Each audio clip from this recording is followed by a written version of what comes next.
Good afternoon. I'm Charlotte Wood, the Assistant Library Director of the Wilmington Memorial Library.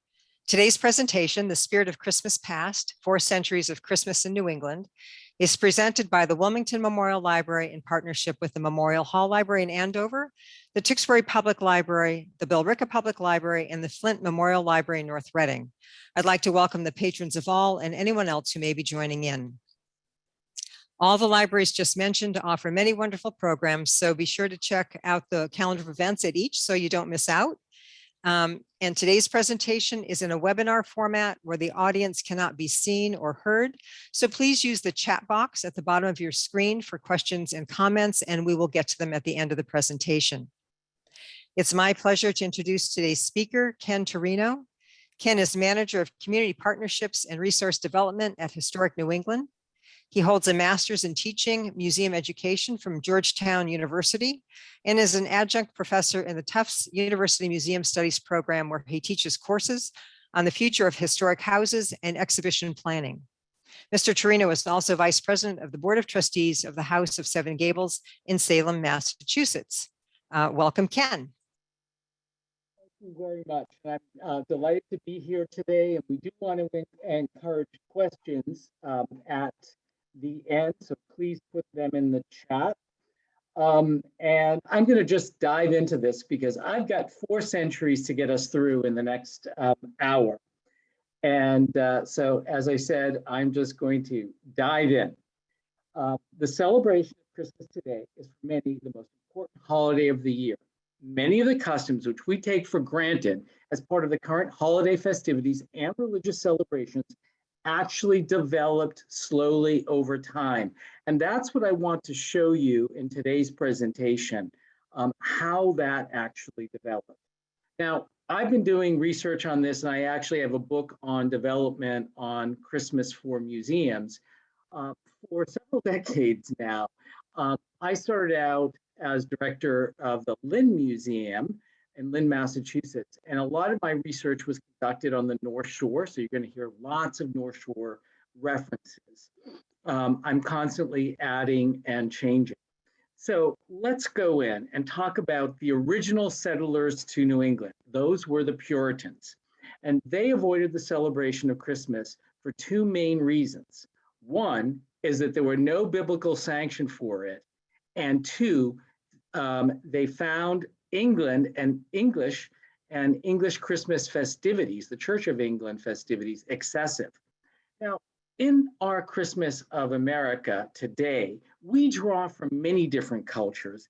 The Spanish who settled in California and New Mexico, as you can see here, who brought their cultural and religious festivities to America to become part of our celebration. Same was true in Florida, and then in and then in Louisiana, you can see this is an after midnight mass celebration of the Reveillon. It was a dinner held typically after midnight mass. So religious and secular are blending to form our Christmas today.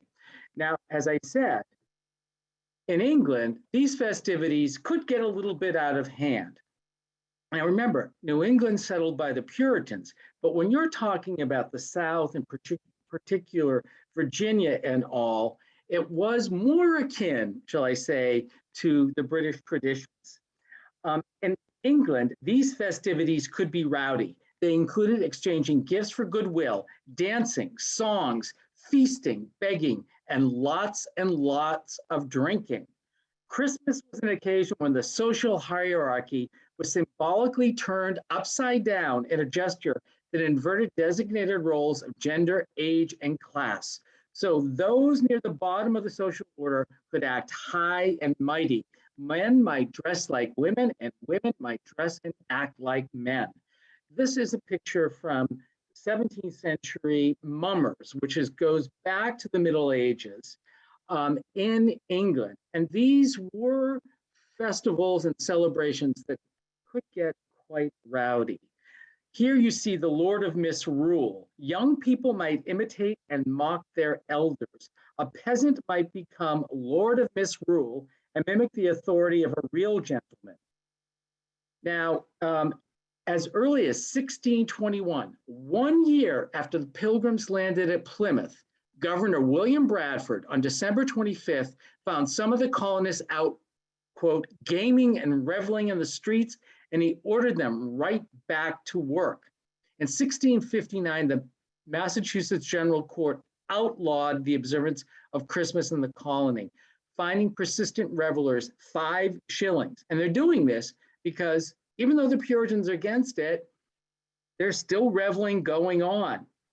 And I looked at many court records over the years. One I found in Salem stated that William Hoare was presented for suffering tippling in his house by those who came to keep Christmas there. And this is one of many instances I have found.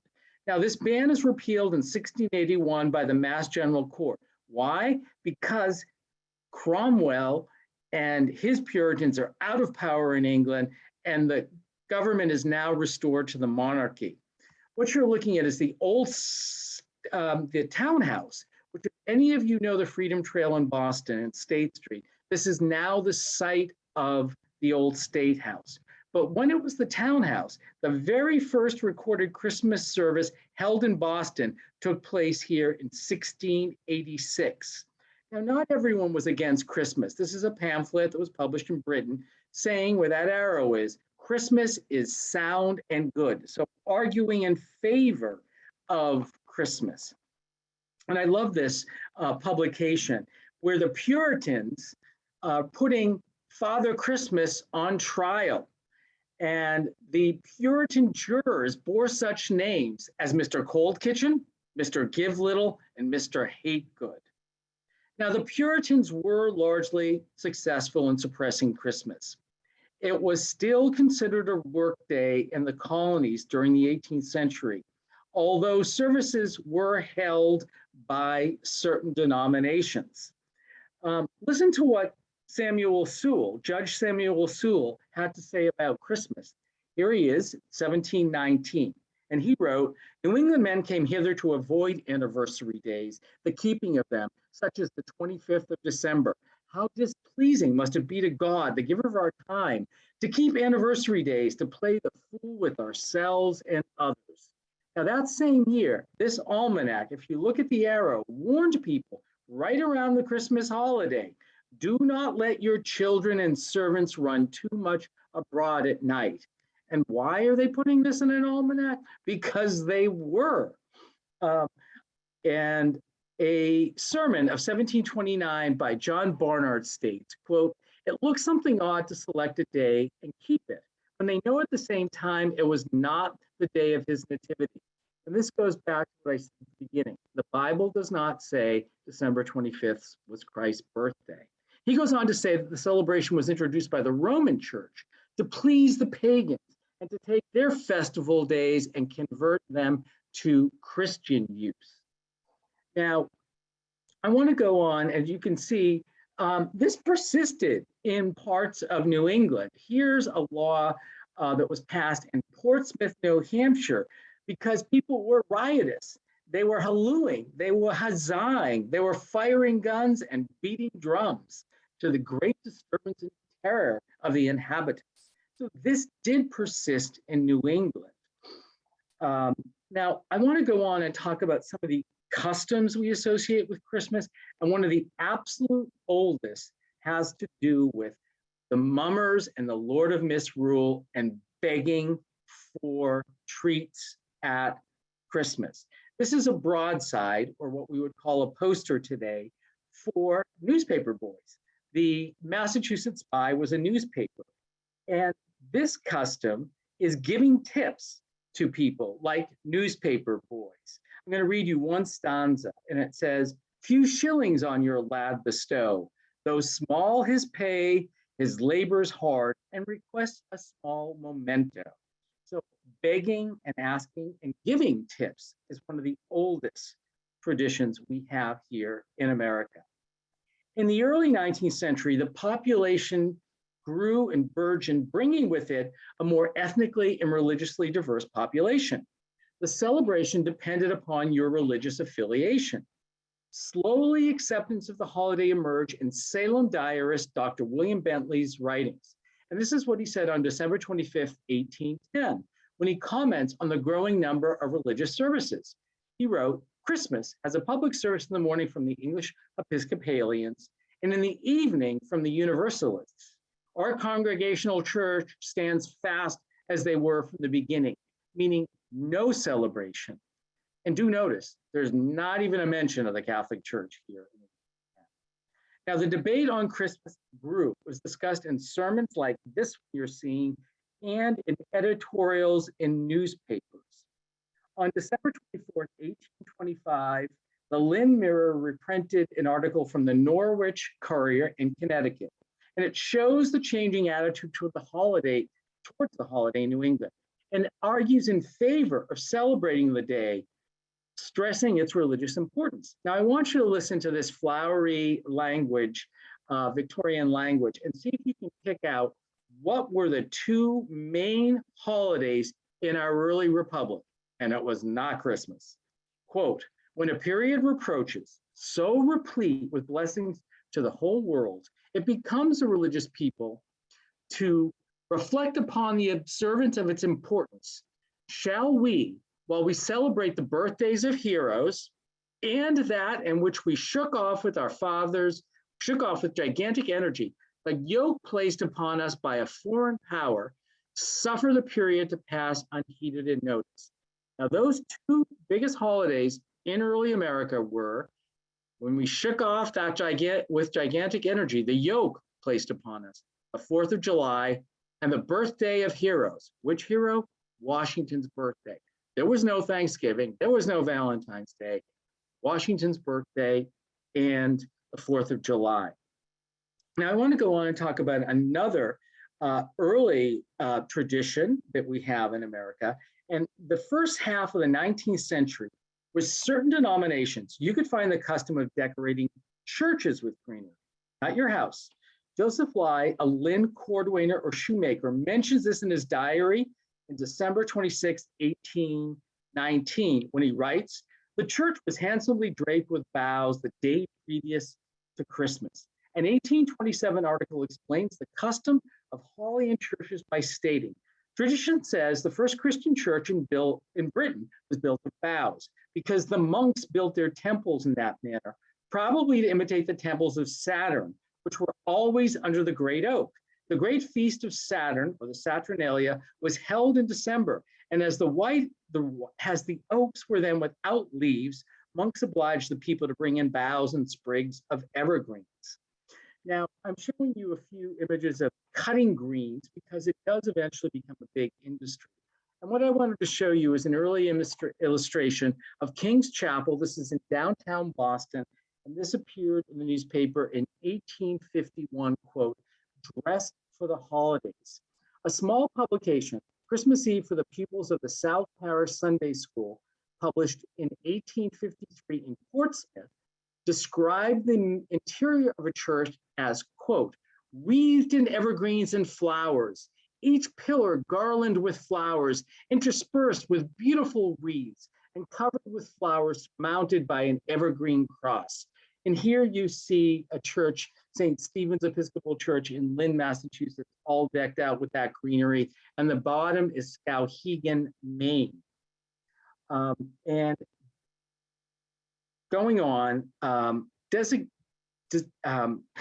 decorating houses does appear to come in the first quarter of the 19th century. The image on the right shows you it was very subdued. That's an illustration by Homer. And on the left, a little bit later in the 1870s, but you can see the greenery is rather discreet. So it really catches on in homes in the second half of the 19th century. Now, diaries show that December 25th, for most people, remained a working day well into the 19th century. Listen to what Joseph Lye is doing on Christmas. And he writes Christmas. He writes Christmas in his diary. This is what he's doing. Helped kill James Phillips' hog. His weight was 583. In afternoon, killed our hog. His weight, 435. He goes on to mention marriage taking place that day and the next year a burial. So not things we typically associate with Christmas at all. It was still very much a work day. Now, Christmas trees were recorded in America as early as 1810 among German immigrants in Pennsylvania, but it was not until later in the century that it gained acceptance. Now, what you're looking at is the first image we have in America of a Christmas tree. This was done out in the Pennsylvania countryside by a German immigrant, John Lewis Krimmel, and it was done between 1812 and 1819. This is in the Winterthur Museum. This is the earliest image we have in America. Christmas trees were being promoted as a timeless tradition, but they were a relatively new tradition in Germany itself. Originally, they were a local custom in the late 18th century, and it was not until the 1830s that trees become a national practice in Germany. Their popularization in America was spread in magazines and books. The first, probably a German story, published in a Boston Unitarian magazine in 1820. And it was by reading about Christmas trees, not by witnessing, that most Americans learned about the customs. And where did they see their first Christmas tree? Well, it was at a church festival. You see a ticket on the left, or at a Sabbath or Sunday school. That's the illustration from a Sabbath school book on the right. Many of the church fairs were actually sponsored by Unitarians who promoted the Christmas tree and the idea of Christmas in their publication.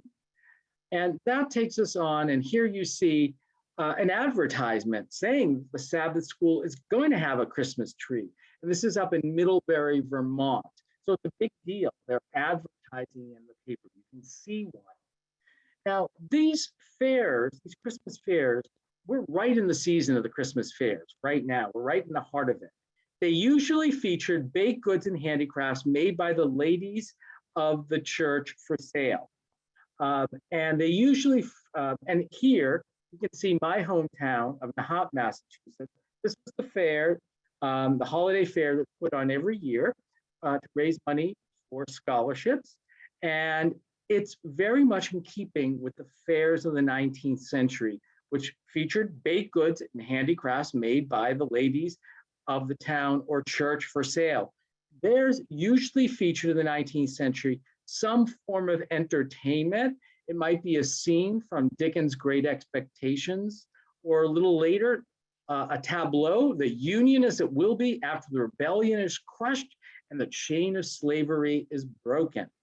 Now, I want to put in here a little interesting known tidbit in that the female abolitionist societies that were prominent in this time in the 19th century were very big in promoting these Christmas fairs to raise money to abolish slavery, and made goods like the quilt you see on the right. That's one in Historic New England's collection.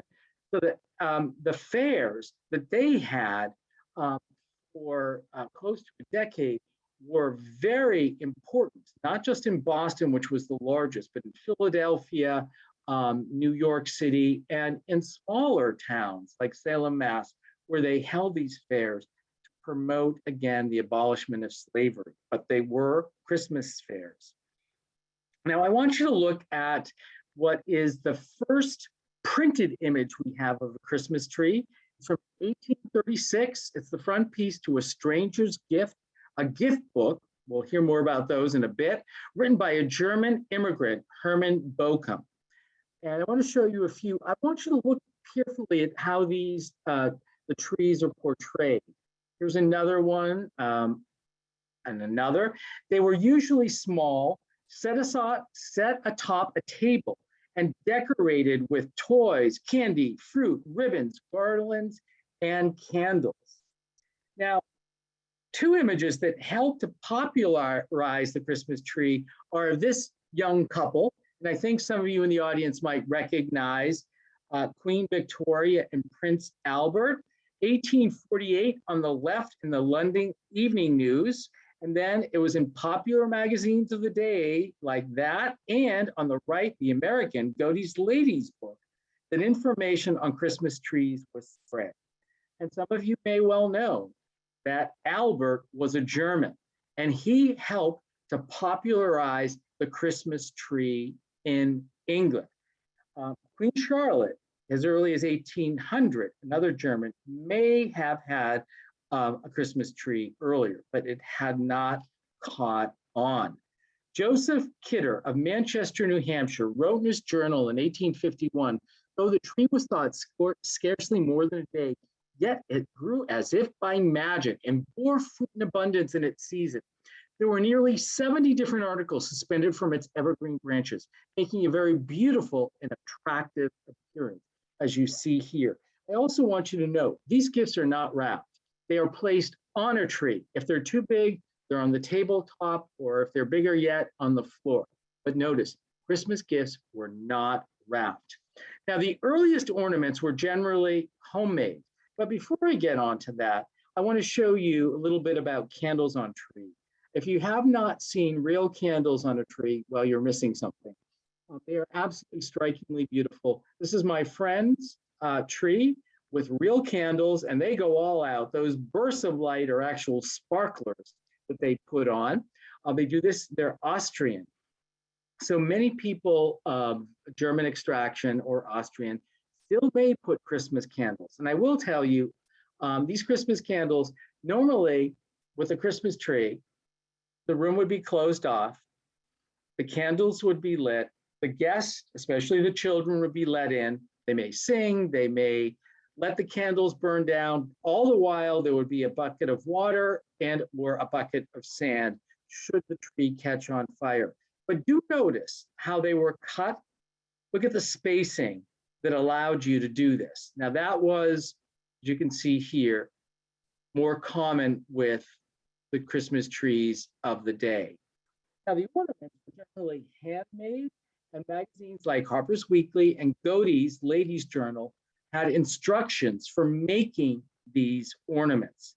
The first glass ornaments don't appear until the 1860s, like you see on the right, and they're imports. And if you guess from what country, and you said Germany, well, you would be right.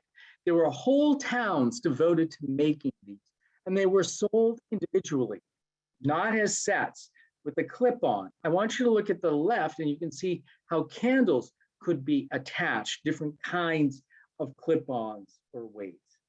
And I want to move on now and talk about perhaps the most popular secular Christmas symbol, who's readily accepted at church festivals in the 1840s and 50s, and that is St. Nicholas.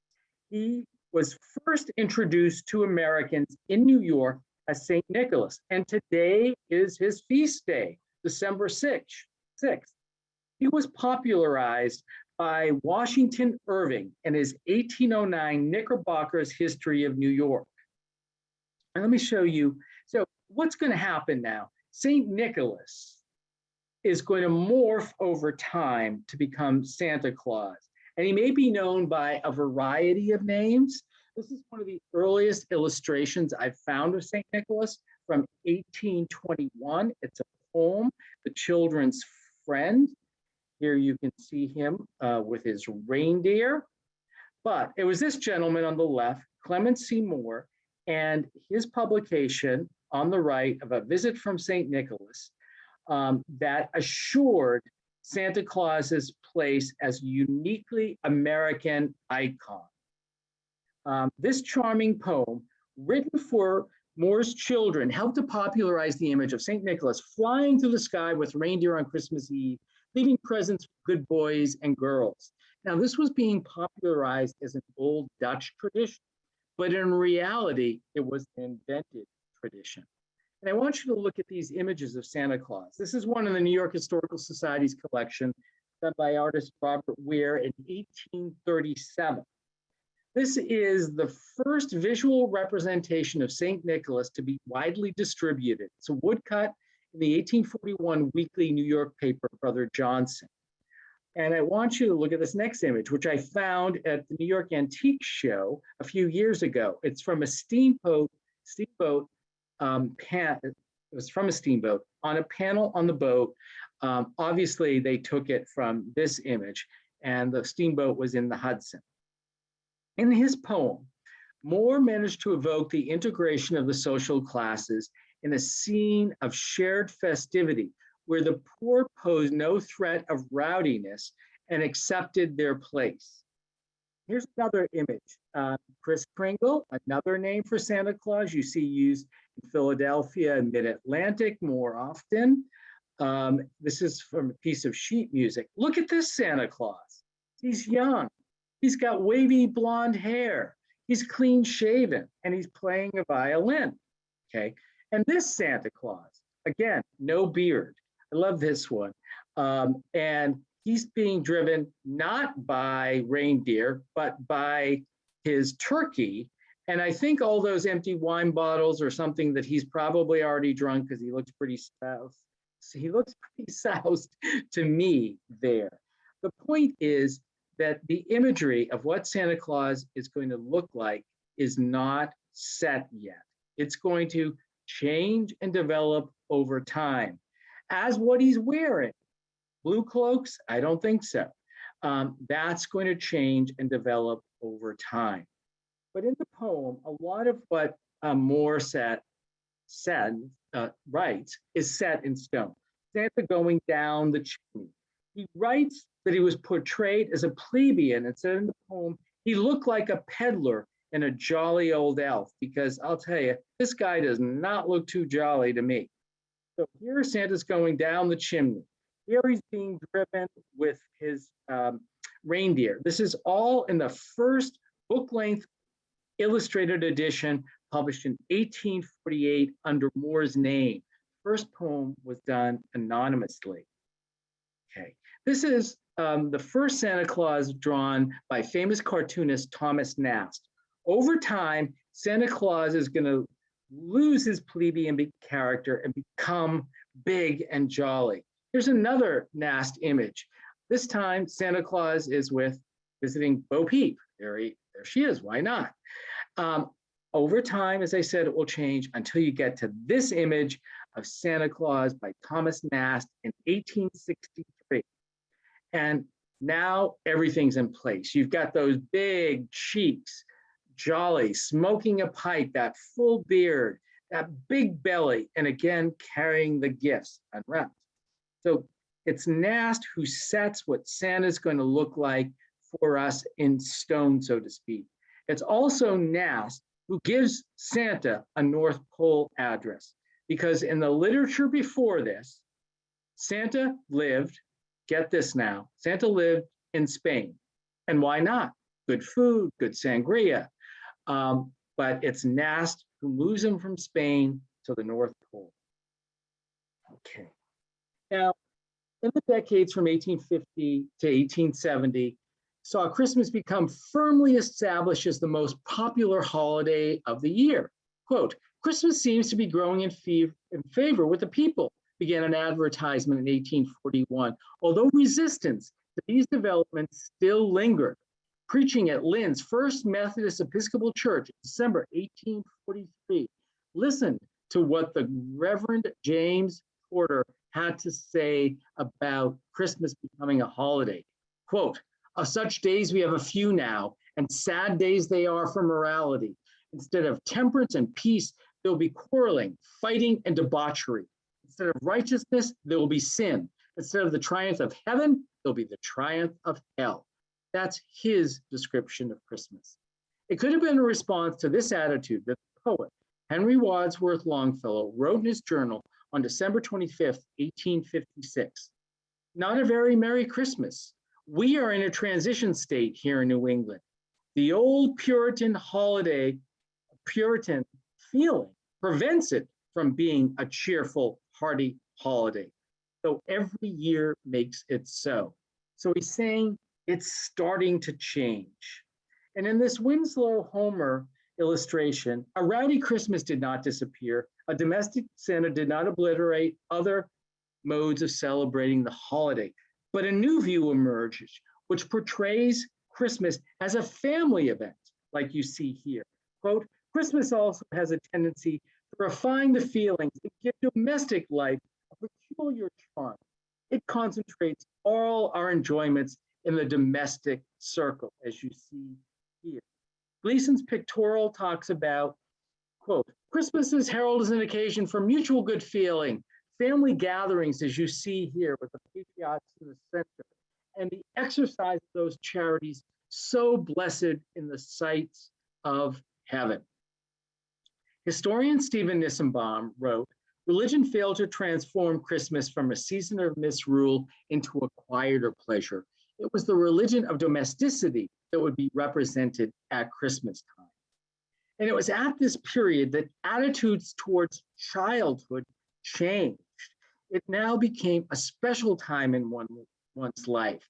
The central purpose of the family was not only to provide for the instruction, as it had been in the 18th century, but also now for their happiness. Mary Pratt Sears of Boston and Waltham wrote in a letter on December 27, 1894, I wish you could have seen the children. They were so lovely. Now, even during mid-century, December 25th was still a working day, but this was changing. In 1847, E. Warren Mudge recorded in his diary, day more generally observed than usual, a large proportion of places, businesses being closed by previous arrangement with the city. So he's saying, gee, isn't it strange? Stores are starting to close on Christmas Day. And here in Vermont, you can see they're advertising in the paper that, gee, on Christmas Day, the post office is going to close for a few hours. Okay. By 1845, the day was a holiday in Connecticut. Massachusetts held out, second to last state in New England, and that was in 1856. Christmas does not become a national holiday until 1870. So Santa could be seen from the 1840s on with a busy schedule attending the church fairs, but not just that, as I mentioned earlier. He could be found at numerous retail establishments as well. In 1849, I found the following announcement. The venerable old Santa Claus announces to his friends that he has concluded to take up his residence at the old curiosity shop during the Christmas and New Year holidays, where he would be happy to see any of his young friends and to furnish them with almost anything they might want, both useful and ornamental, at very low prices. So we talk about the commercialization of this holiday. It was there from the beginning.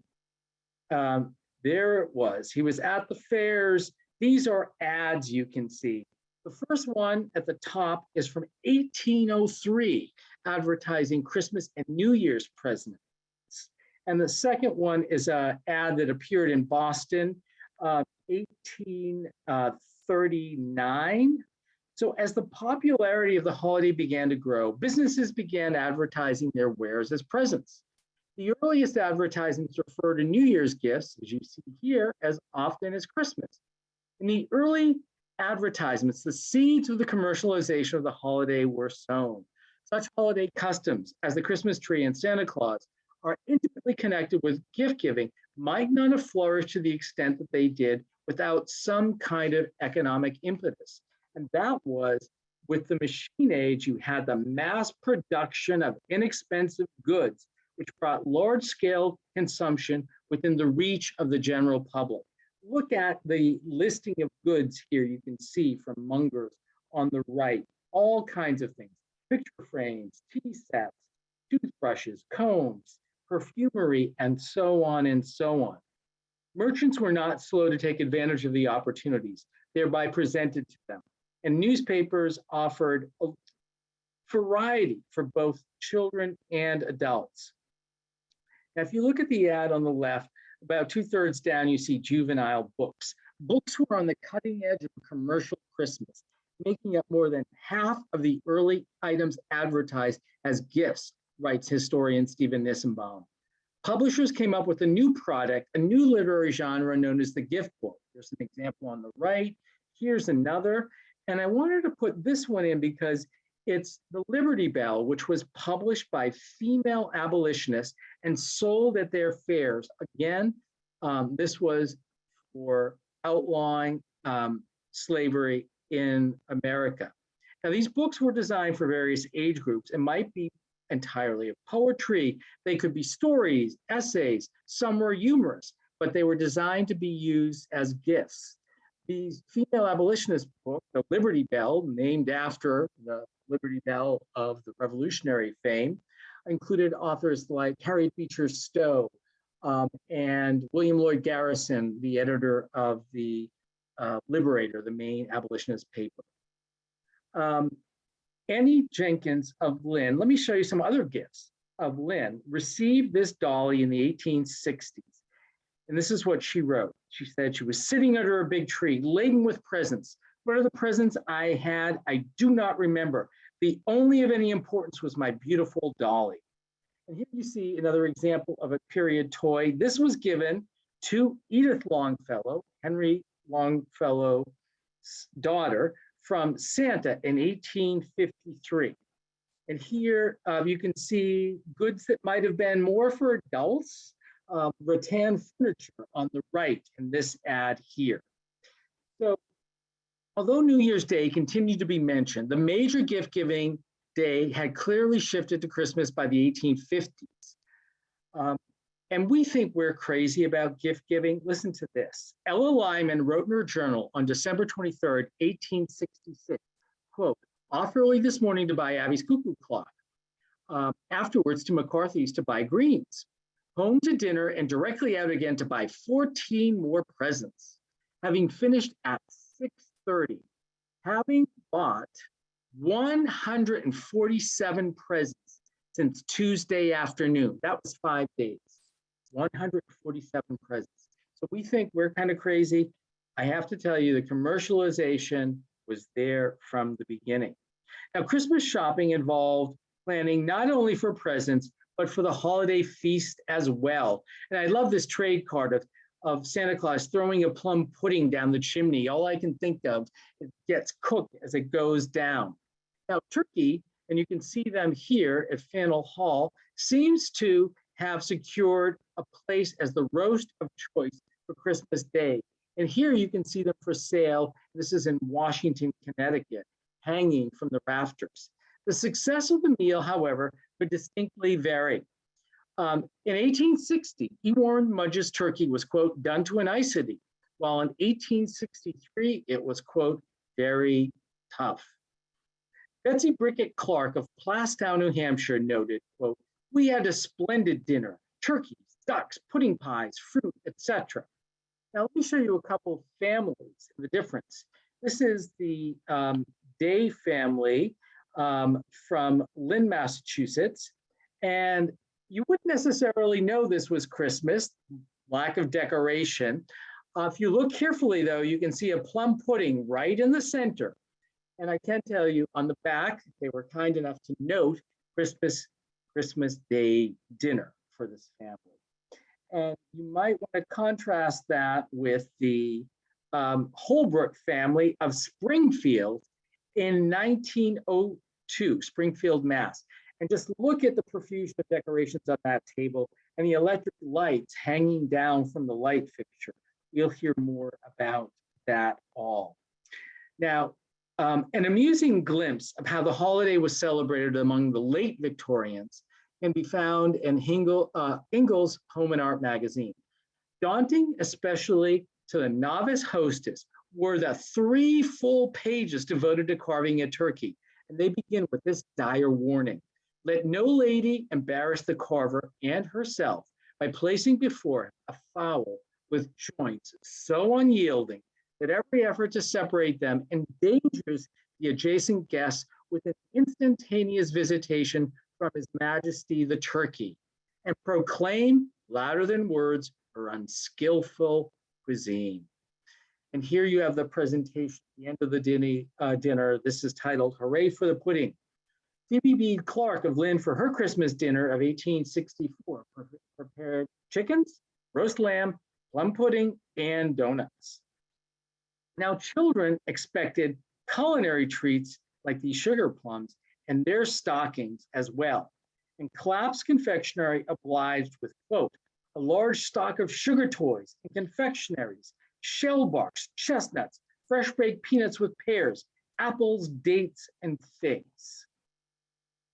And where did they go? Well, they went in your Christmas stocking. And you can see a stocking on the right here, one filled with bounty for the good little girl, and the one on the right filled with switches for the bad little boy. Now, the hanging of stockings is actually a Dutch ritual.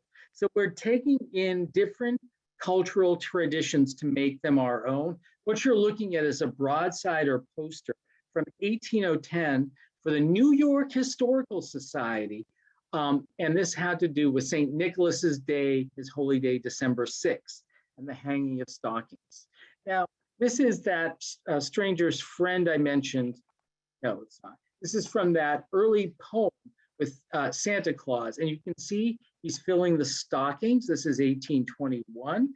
This is from Moore's illustrated poem, those little stockings, if you look carefully, hanging by the fireplace. And here a Thomas Nast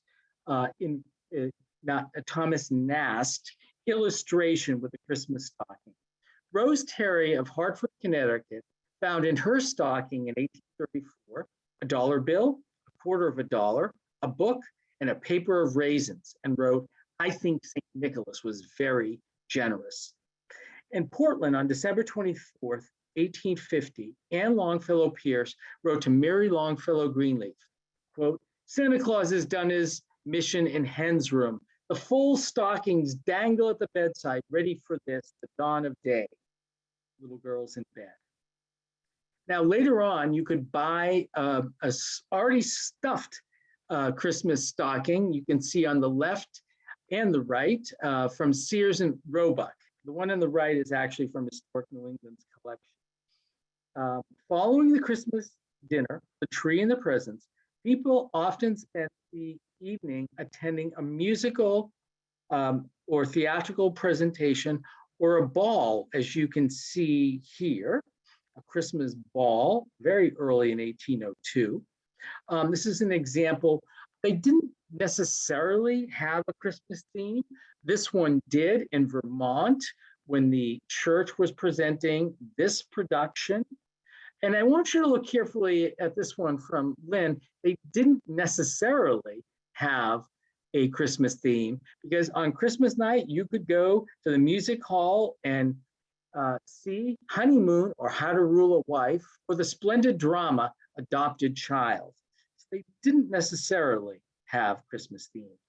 Now, Yankee sensibilities kept these quiet, but in New York and Philadelphia, newspaper accounts show that more often than not, these were rowdy affairs. There are many reports of people literally breaking down doors in New York City to beg that early tradition to get some, or I won't go until I get some, I won't go until I get some. You may know that song. And what they're doing is begging, asking for drink, food, gifts, money.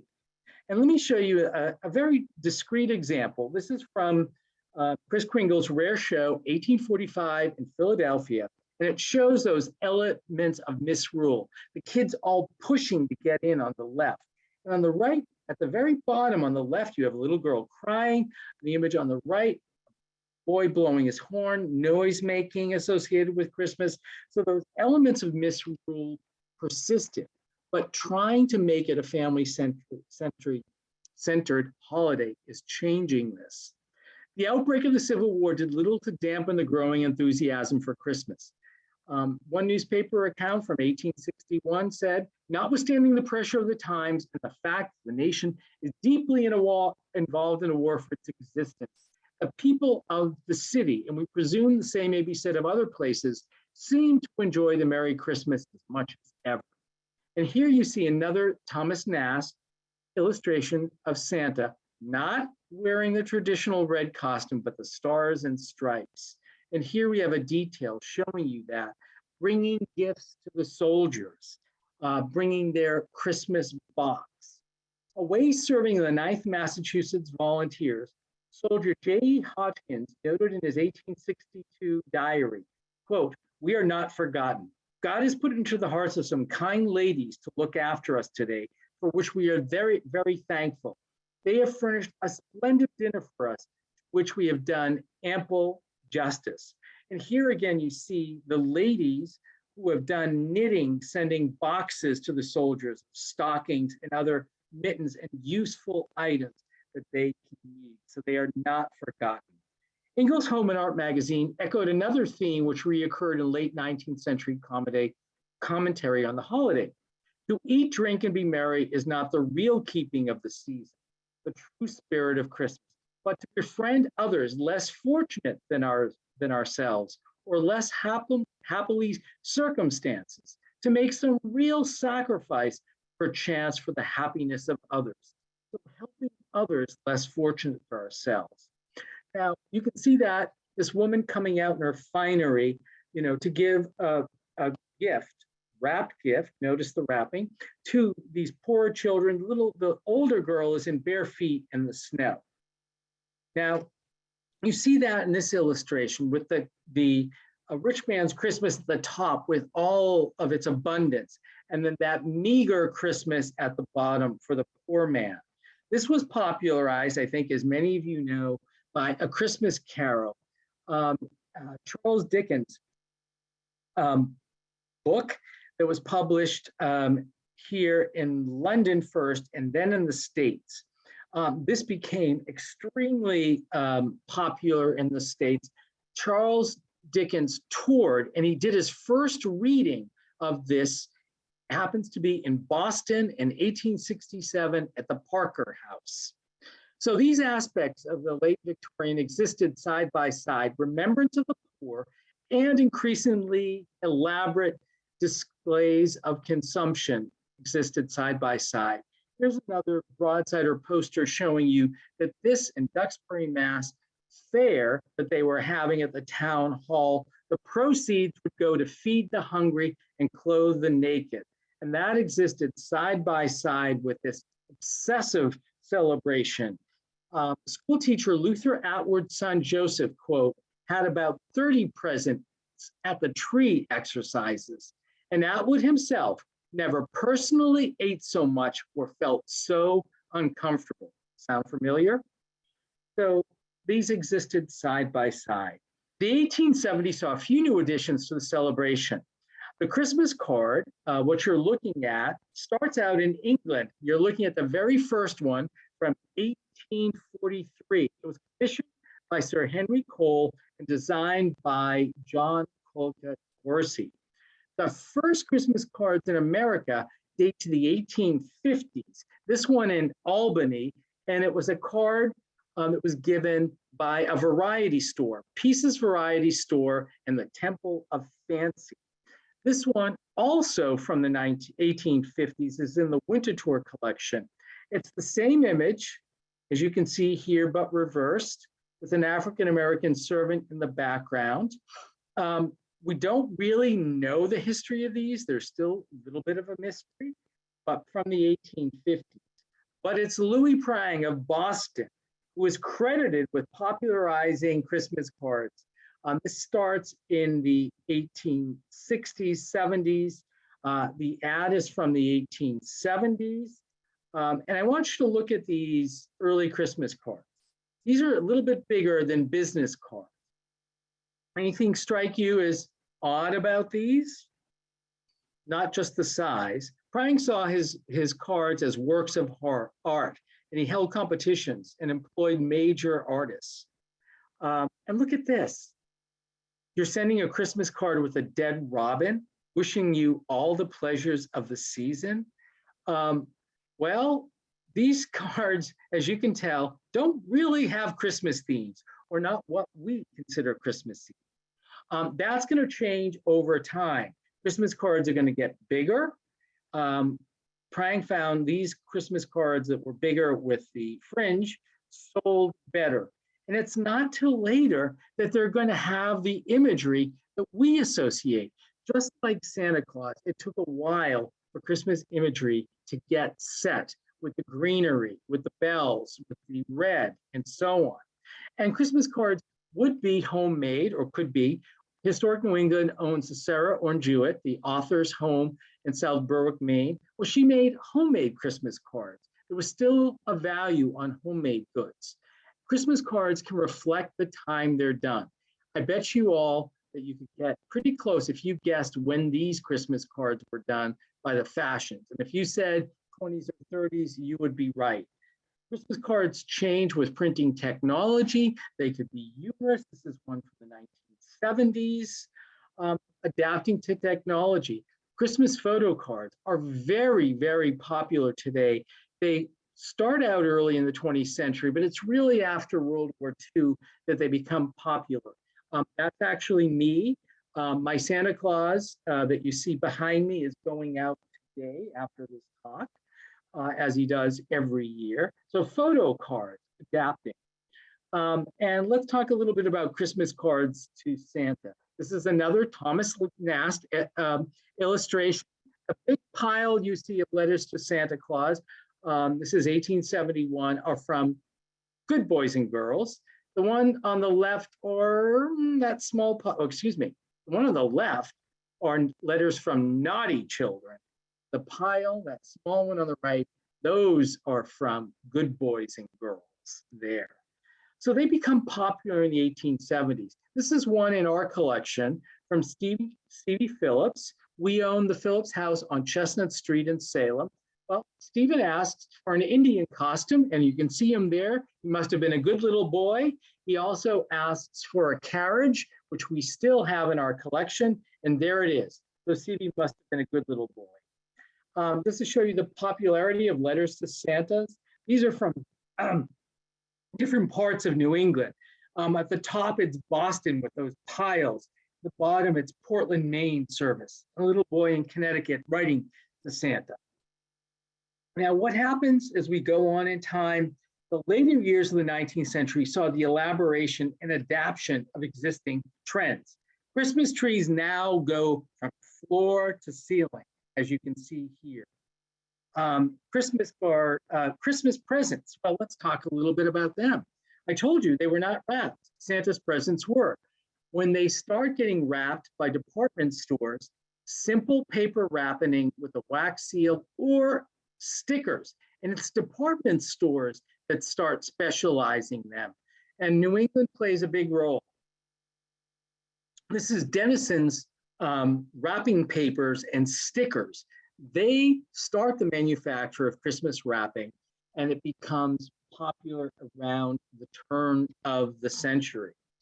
So other adaptations, we no longer have candles on our trees, but we have electric lights. With the invention of electricity, now no longer candles. Electric lights were one of the first manufactured items tailored especially for Christmas. Something big happens to Santa Claus in 1889. Not mention this person yet. Catherine Lee Bates of Falmouth, Massachusetts, in her book, Goody Santa Clauses, introduces Mrs. Santa Claus. So I like to joke, in 1889, Santa Claus gets married. The first time you hear of Mrs. Santa Claus. So what's going to happen? Outdoor displays are going to get larger and more extensive. The first national tree was done in 1923 by a New Englander, Calvin Coolidge. Here's one from Boston Comment on 1932. So Christmas moves out of the domestic circle and becomes much more of a public celebration, as is the decorating of windows. This is Macy's mechanized windows from 1884. I'm sure many of you remember window department store displays in your area.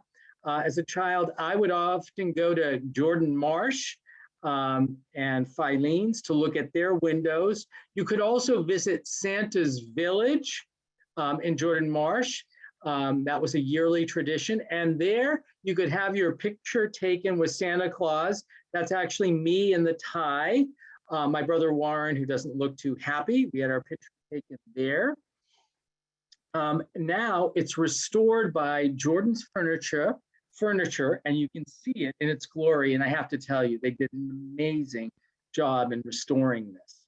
So in the 20th century, the commercialization of Christmas seems to grow, and the selling of the holiday comes earlier. Santa Claus gets co-opted by manufacturers to sell all sorts of goods, as you see here and even here.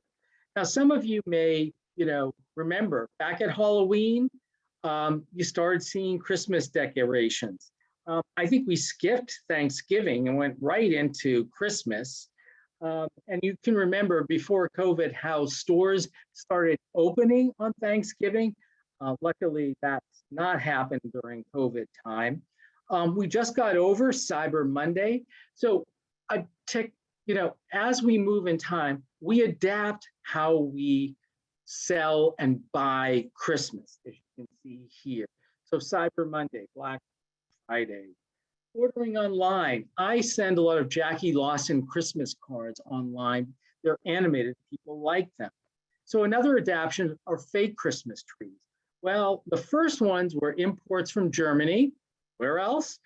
Starting in the 1890s. And as this one you're looking at is, they were originally made of ostrich feathers, as this one is. The artificial tree was not manufactured in the US until after 1900. In the 1930s, the Adish Brush Company created the first artificial brush trees using the same machinery that made their toilet brushes. Some of you might remember these metallic trees, which become popular in 1950s with the rotating lights. I'll promise you this is the last picture you'll see of me in the bow tie. There I am with my mother at my Uncle Anthony's metallic white Christmas tree with the revolving lights. So remembering the poor has not gone away. The Salvation Army was founded in London in 1865. And as you know, they're out in force now asking to benefit the poor. Other new additions in the 20th century included this guy. Rudolph makes his first appearance in a Montgomery Ward booklet, which was given to customers in 1940, written by an employee, Robert May. And it was later, as you can see on the right, turned into a song by Johnny Marks, and it was popularized by Gene Autry. He was the first, done by many since then. The first Christmas stamp does not appear until 1962, and that's what you're looking at. So we adapt, our holidays change. Kwanzaa now has become a traditional celebration of the African American community that takes place over the Christmas holidays. That actually was created in 1966, so a new part of the celebrations.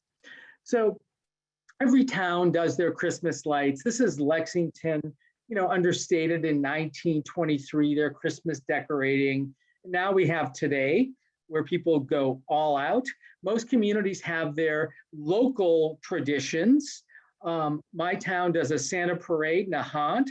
That'll be coming up in about a week or so. There you see some scenes. I've done this lecture as part of Wassail Weekend in Woodstock, Vermont, which has craft fairs, parades. It's really, really quite wonderful as a getaway. And of course, Manchester by the Sea and here in Massachusetts is going to have Santa come by. What else but, a tugboat into town for their holiday festivities, which are taking place now.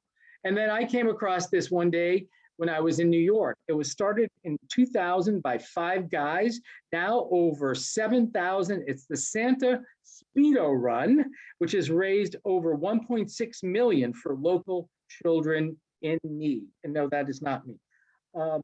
So I want to go on and say, I hope you saw through this talk, Christmas has morphed and changed and taken in different celebrations from different cultures to become the Christmas we know today. But it's not static. It'll be interesting to see what changes happen in the 21st century. There's so much more I could talk about, but I'm going to end with a quote from an 1877 newspaper that seems to capture the feeling we have for the holiday even to this day.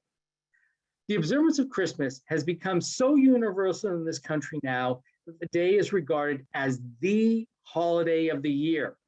Thanksgiving Day has had a significant importance to the festival, and even the glorious 4th has taken a back seat when compared with the 25th of December. Christmas is the day in which mirth and revelry is to be crowned as king and queen. So raise your Christmas trees, hang up your fairest of wreaths, sing your merriest songs, brush away all dark clouds, let in the happiness, beckon happy sunshine, beckon happiness into the front window while unhappiness is bowed out at a back door. And in a word, let all do everything in their power to ensure for themselves and others a Merry Christmas. So let me wish you all a Merry Christmas and say thank you for coming this afternoon. And I'm happy if there are any questions to answer them. So, well, Ken, yeah, Merry Christmas to you and thank you so much. Yes, we do have a question. It says, can you talk about your research process? Where did you go and look for the historical documents? Okay, so I can start, it's never stopped.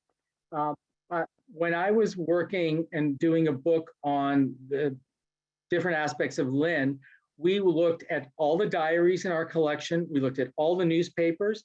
I've done that through a good portion of Essex County. And now, as I continue to do this research, I'm looking at other towns, other areas. And for my new book, we're looking at across the country how people celebrated Christmas. So a lot of what we call primary sources, that's how I do it. So it's still continuing the new project, and I'm doing a lecture on Female Abolitionist Society and their role in Christmas this Thursday night for the Lauren Greenough House in JP. That's a virtual program. I also want to mention this program was recorded. You can find it on the Wilmington Memorial website probably tomorrow. It's under our events, and you'll find a link there to recorded events. That I should have mentioned it in my opening remarks, but I always have to remember to click record. So I'd rather mention it at the end because I did. Also, there's a comment here. It says, hello from Framingham, former home of Dennison Manufacturing. Right. That's very much true. Yes. Yeah. And then there's another comment that they thought that Mark Twain went on a first date with his soon-to-be wife to see Dickens speak. I will have to find out about that. I can find out. Yep. I see something about candles, and what I forgot to mention on a tree is, yes, the tree has to be freshly cut. Yes. I was going to mention that comment as well. That I would think so, because you don't want it on a dry one, that's for sure. Yeah. So do you see any in the last decade? I was thinking, it's funny as you're speaking about my own upbringing, thinking back to my grandmother, my mother, myself, but and then there's like this elf on the shelf, which wasn't part of my growing up or part of my children, but I know that's been around for a while. Do you see things like that in the last decade or so that you're kind of watching to see? Or yeah, actually, that's a really good question, because with the Polar Express, the popularity of the book, yes, right. And then there were a number of railroads that were doing these Polar Express rides, and even some of the standard trains were doing that. I think COVID might have quashed that, but you don't know.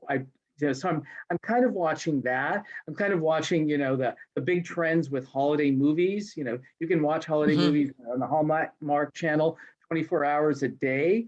So there's this, upsurge and whole history of Hollywood movies and Christmas movies that I've been watching and looking at. So yeah, I am, there's a whole traditions with food I can't even get into. Right. I was thinking about that. Yeah. There's just way too much on this topic to cover in 1 hour. But yes, I'm looking to see what sticks and what doesn't stick. Well, thank you so much for presenting today. And I'd like to thank, I don't see any more questions, just a lot of very nice comments. So I'd like to thank everyone for attending. And again, you can find the recorded event, I'm going to say tomorrow on our website. So thank you, Ken. Thank you very much. Okay, thank you. Thank you.